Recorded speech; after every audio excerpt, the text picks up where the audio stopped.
पानी परिरहेछ है जस्तो त्यो एम्बियन्स साउन्ड टाइपको फिल गरिरहेको छु सरी रेनड्रपको साउन्ड लेभल क्याप्चर गरेर अलिकति लो फाइ टाइपको के म्युजिक बनाउन सकिन्छ कि हेर्दैछु यो 3वटा साउन्ड अघि भर्खर रेकर्ड गरेको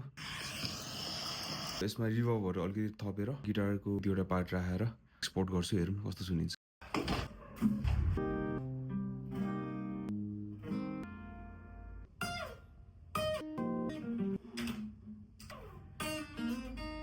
रेकर्डिङ गर्न सक्यो खासै लामो त बनाएन अहिलेको लागि सानो एउटा टिप राख्छु अर्को बाँकी भएको चाहिँ एउटा रिलकै हिसाबमा ऱ्यान्डमली पोस्ट गर्छु